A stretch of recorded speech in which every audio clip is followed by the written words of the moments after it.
Good morning, everybody. I'm David Jerome with the Chamber of Commerce, and I have the great pleasure of doing one of my favorite tasks, which is spending some time with some great El Pasoans today. But I'm going to invite today, we have our chairwoman from the Chamber who would like to host today's meeting, and we're very lucky to have Arlene Carroll here from Westar Bank. Arlene, I'm going to hand it over to you, and you can make the introductions, and then Joe will do our normal review of the week ahead. Please, over to you, Arlene. Wonderful, wonderful. Thank you, David, and happy Friday, everybody. Hope you all are having a great day so far. And so I am happy to introduce our speaker, Pro Tem Joe Moody, and my coworker here at Westar Bank, Joe Moody, and he will be giving us a legislative update. And then along with that, we are also joined by Representative Lina Ortega, and Lina will be discussing Tuesday's hearing on HB 156, which would allow the citizens of El Paso County to vote on increasing their current vehicle registration fee by $10. So with that, Mayor Pro Tem, not Mayor Pro Tem. Speaker, yeah. Speaker Pro Tem Joe Moody, take it away. Thank you. No, thank you very much, Ned. I appreciate the continuing opportunity to keep everybody tuned in. I am en route back to El Paso. So this was I don't even know if spring break counts during a pandemic, but this was spring break week. And so my wife and kids were up in Austin with me. And so we are headed back towards El Paso, but so that's why I'm coming live to you from a backyard. But anyway, next week is gonna pick up. We're gonna start to see the calendars committee meet, which means that we're gonna start having actual bills on the floor for debate, which we haven't had before. To just peek back at the week behind us, because there was a little bit of drama this week regarding the repricing in the electric grid issue. You've got a lot of differing viewpoints on how to handle that. As far as the Texas House goes, a number of major reform bills were voted out of committee late yesterday afternoon, dealing with weatherization and some oversight and governance related to ERCOT and the PUC. There is now a bill for the non-ERCOT areas like ours in response to the winter storm, and so we're working on that effort with El Paso Electric Company, and the delegation will keep you posted on that. And next week, and we may invite Representative Gonzalez back here in the next couple of weeks, because next week those subcommittees that we talked about earlier with her are going to meet and start making decisions on different items that have been put forward in their subcommittee process. And so they'll start going through those decision-making processes after taking all the testimony in the last couple of weeks, starting 8 a.m. on Monday. And they'll do that during the week, which means 2 or 3 weeks down the road, we will likely have the Texas budget before the Texas House. So that's kind of the look ahead. Committees are meeting in full swing now. I think Lina can probably testify to the fact that we went from about 0 to 100 miles an hour in the last 7 to 10 days. I know her schedule's been very busy. In fact, she laid out a bill in front of a committee I serve on this week, dealing with nuisance abatement, which is something very important that she's worked on for several years, and very important to business owners in and around not just downtown El Paso, but around around our community as a whole. So that's where I'll leave it. Happy to answer any questions at the back end, but I want to turn it over to my colleague, Representative Lina Ortega, who is our resident expert on all things transportation. So I know she's here to talk about one particular bill, but I hope she also lets us know how the Transportation Committee is going, because that's I know is one of the more important committees for us in our community. Thank you, Speaker Pro Tem. I've got to agree exactly with what he said. I mean, the session has started off very slow, and that's because we've spent very little time. We do go on the House floor, but it's just been for short periods of time. But we have started the committee meetings, the hearings, and last week we had, for instance, I do serve on transportation. This is my second session serving on that committee. To me, it's an incredibly important committee for this community, because transportation affects so many so many things in El Paso, and I mean it's great to have that kind of funding and projects going, especially for our economy. And so that's why I'm so happy that I'm able to serve on transportation this session. We started last week by having heads of the various departments come in and talk to us, including the TxDOT, that presented and discussed their current status on how everything is going there. This week, we started the actual committee hearing on bills. We heard around 10 to 15 bills this week on transportation. And I was able to present a bill, and it's known as House Bill 156. And kind of like what Speaker Moody said, it is a bill that would, if successfully passed, would allow this community to have an additional vehicle registration fee. And I'm going to back up and explain previously the status of the law. Several sessions ago, our former Senator Jose Rodriguez, was able to pass legislation that allowed El Paso, along with 4 other counties in the state of Texas, to impose a $10 vehicle registration fee that the money's being used to only fund projects in our community. And there was five counties that are currently under the law able to do so. There was then another bill that was filed where some of these counties were allowed to impose an additional $10 subject to voter approval if the county commissioners approved it and the voters, more important, also were in favor of it. So this is a bill that I filed last session to allow, and it's El Paso, to impose the additional $10, but only subject to voter approval. So it goes through 2 processes. One, county commissioners has to approve it, and it's set to where it says up to $10. County commissioners could actually impose a smaller fee, but we're hoping that it is $10 because it's going to make a difference in terms of what this community can do. This bill also says that the monies then would go to our regional mobility authority, who would be the ones that would issue bonds in order to have fund long-term transportation projects.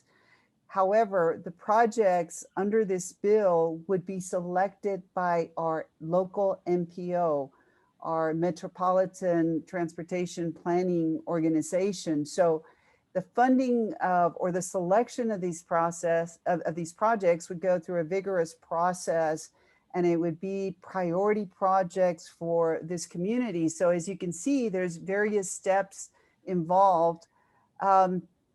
At the committee hearing, we had 2 people who actually traveled all the way from El Paso to Austin to testify. It was our local executive director for the MPO, Eduardo Calvo. And we also had someone from the county. We had Cel Alonso, who is a transportation engineer with the county. And they provided some important, significant testimony as to the process and how important this bill is to this community, because I mean, we've got many projects under the MPO that have actually been approved, but only one of those projects actually has any kind of funding available. So these are all priority projects. There's 4 on the list, and we have plenty of other projects. So it's a bill that's important to this community, and I think the important thing for everybody to remember is, of course, it's going to have to, the voters have to approve it. There was 2 people that testified against this bill, and these are 2 faces that I'm very familiar with. Last session, they testified against any type of tolling measures, any kind of tolling bills. and they're always against any type of bill that imposes any kind of transportation fee. So the committee is used to hearing from them. But other than those two transportation advocates, no one else testified against it. The good thing is that we also had someone from the Bryan College Station representative who authored same type of bill that was also heard at the committee hearing on the same day. And the author's name is John Rainey. He's a senior member on the House. So it's always good to have the transportation committee members see that we're not the only committee that's pushing, I mean, the only community that's pushing for this type of legislation. And I've got to say, there's more than 2 similar bills that have been filed for other counties. I do believe that we have a fairly good chance of passing this bill out of committee and getting it on the House floor. What we're hoping is that type of success is duplicated on the Senate side. And I'm here to answer any questions as well. Thank you for inviting me. We're happy to have you. Thank you.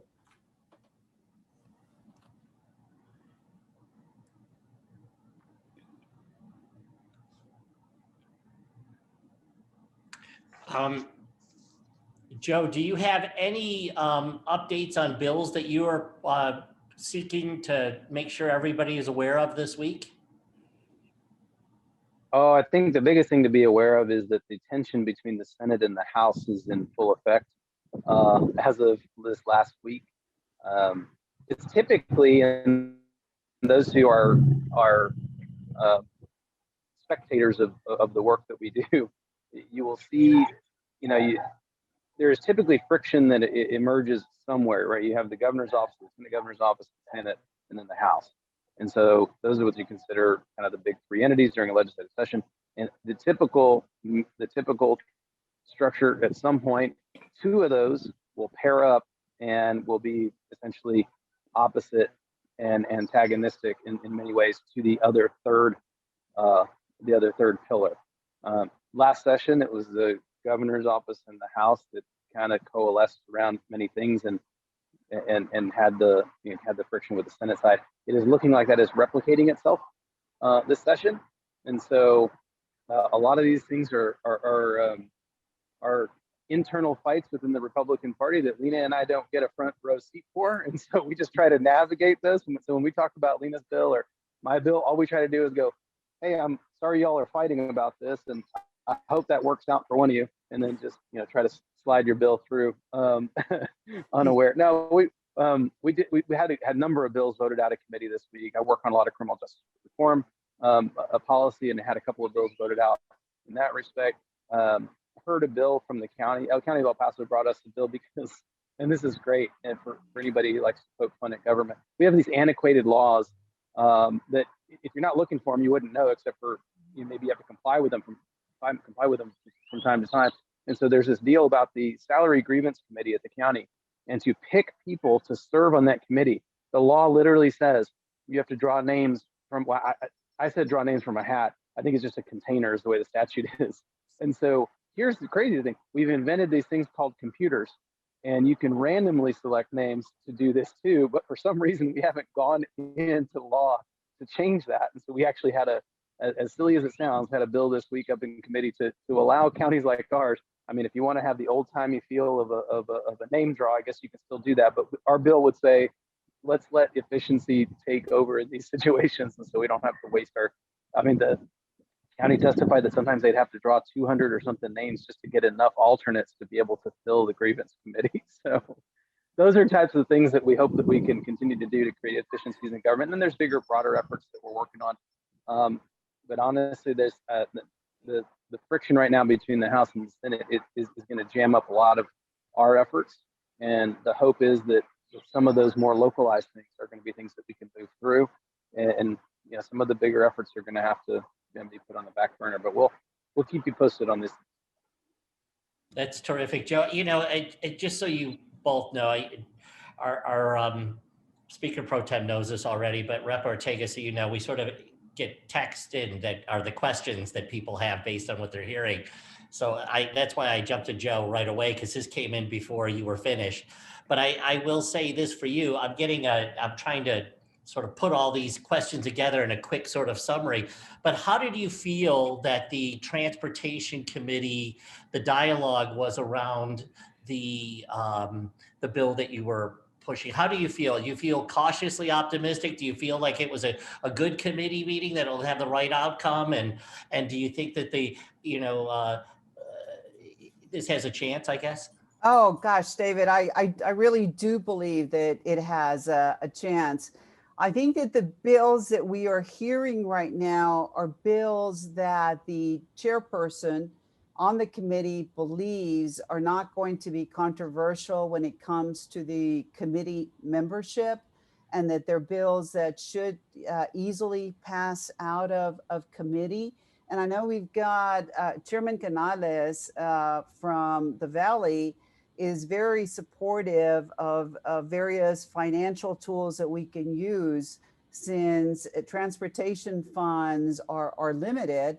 And so we're looking at different ways to be able to pay for those expensive projects that that we know are that are necessary in order to keep the economy going in the state of Texas. And I forgot to add, David, and I really do appreciate it, is that we got your letter of support from the chamber, and that written testimony, the written letters of support actually help, because it's something that other members will be able to look at to see how much support does a specific bill have once it actually gets out of committee, goes to calendars, and hopefully gets set for presentation on the House floor. So we had your letter of support.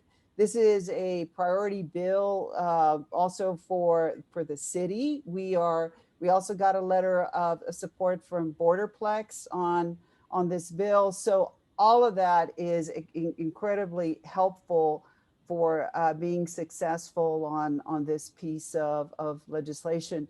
So I definitely do believe that we've got a good chance of getting it out. One of the other bills that Speaker Moody mentioned earlier was a bill that I did lay out in Civil Jurisprudence Committee.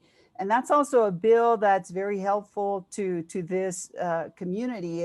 It's a bill that I've been working on with the county attorney's office, and it deals with TROs, common nuisances, because right now, when you've got habitual activity, say, taking place in a downtown building, there's no mechanism under the law to ask for a court to review the evidence being presented, say, by the state, by the county attorney, by the district attorney, as to criminal activity, say, for instance, drug use, prostitution, things that are happening at a building that shouldn't be happening. So this bill would allow a judge to stop the activity for up to 14 days, giving then sufficient time to set up what's known as a temporary injunction, which are normally heard after 14 days. And if things can't be worked out, then you can actually have a permanent injunction that is set up within 90 days. These type of bills are important because nobody wants to be next door to a business where there's problems taking place. That bill has also been very favorably received. I think we had like about 8 to 10 register in favor of it. We had no opposition. I saw the chair of that committee yesterday. Actually, he was going to Dallas. He's from the Dallas area. And he told me he wants to vote that bill out next week out of committee. He thought it was a very good bill.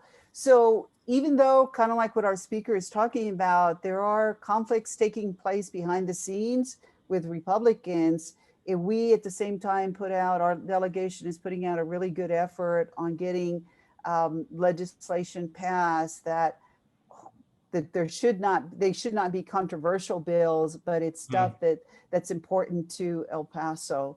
So I'm hoping that we have a successful session. We basically have probably about a little over, well, less than 2.5 months to go. Our session will be over at the end of May, but we are now moving, and it's good to hear from Speaker Moody that, and I had heard it too, that there is a really good chance that we will have actually bills that have been passed out of committee on the House floor next week. So we are now starting to move. Well, that's delightful to hear. I'm just looking at time before we let Speaker Moody make any last comments and Arlene do the wrap up. I will say one thing. We will do our best to try to get you direct flights in and out of Austin. We will do whatever we can to lobby for that for you. That's a small gift perhaps we can give. But the other thing too is I just wanted to note very quickly, because I'm mindful when I hear these conversations, your teams that we deal with, Brooke and Speaker Pro Tem, your team and things, these are delightful folks who do a lot of heavy lifting to make a lot of great things happen. And I just want to let you know how thankful we are to work with them as well. With that, I will stop talking and let you guys make the final comments. Sure. And just let us know when you get those direct flights to save us a lot. I know who to call. I'm driving back to El Paso. When we get there, we're going to get there, and on Sunday we'll take some time with the kids driving back, but just in time for my wife to drop me off at the airport, and I'll be flying straight back Sunday because I have stuff early Monday morning. So anything you can do on that will be much appreciated. Yeah. To Lena's point, I do want to just say, when bills are heard in committee, it doesn't mean it means more this session than it's meant in the past, because chairs are being instructed. There's a weekly meeting with chairs and the speaker, and I'm included in those meetings, where the instruction is, if you're going to hear something, you're going to spend time, you're going to have long committee meetings, let's make sure it's worth it. You're going to vote a bill out, make sure that you're willing to stand on the House floor and defend that bill, because the bandwidth is so low this session that we need to be very respectful of people's time and efforts. And if something has to wait till 2023, then that's fine. So don't use up valuable time this session. So when Lena gets a hearing on these bills, it's an early indicator that bill is one that's built to pass. That doesn't mean that we're not going to have controversial measures on the floor. That's part of every session. But it is a good sign when stuff is heard, because the chairs have been instructed very directly to not hear as many bills in session, to only hear things that they think are going to have an easy time moving through the process, so that we don't waste and clog up a lot of effort on the House floor. So good signs all around, and we'll keep everybody apprised of what keeps moving, and it's going to get a lot busier very soon. So thank you all again for having us. Yeah, and I have to echo what Speaker Moody said. Boy, it would be so wonderful, instead of spending 6 hours, 7 hours of traveling home, to have a direct flight again. I think that's the worst part of this session right now. I mean, because it's an honor to serve, and it's wonderful being in Austin representing this community. The only other thing I'd add is having community support on our legislation is very important. So we really do appreciate it when we get letters of support or we have people come and testify if it's something that directly affects our community. So thank you all for supporting us. No, well, thank you. Thank you, Lena. And we hear our marching orders, and David, you and I got to get with these airlines and get that taken care of for them. We know who to call. I don't know if we'll be successful, but we'll at least make it clear. Right. And so, no, this session today was very informative, and I just want to thank our Speaker Pro Tem for your efforts. And it's good to know that with the bickering or that's going on between the Republicans, at least that there's some bills that are getting passed with both parties involved. So that's good. That's progress is being made. And I think, Lena, with what you're proposing, this does nothing but help improve the economic development here in El Paso. So thank you for all of your efforts. And so with that, just everybody make it a good Friday. And David, do you have anything else? Are we good? I would just say two things very quickly. Kevin Croker from NHTB says, thank you, Rep. Ortega, for all your great efforts. As a sign off, I just want to make sure we highlight that very quickly. And Speaker Pro Tem, please be safe driving and have a wonderful weekend. Thanks. Thank Thank you. And thanks, Kevin. Thanks for your letter of support. All right. Bye-bye. Bye now. Bye-bye.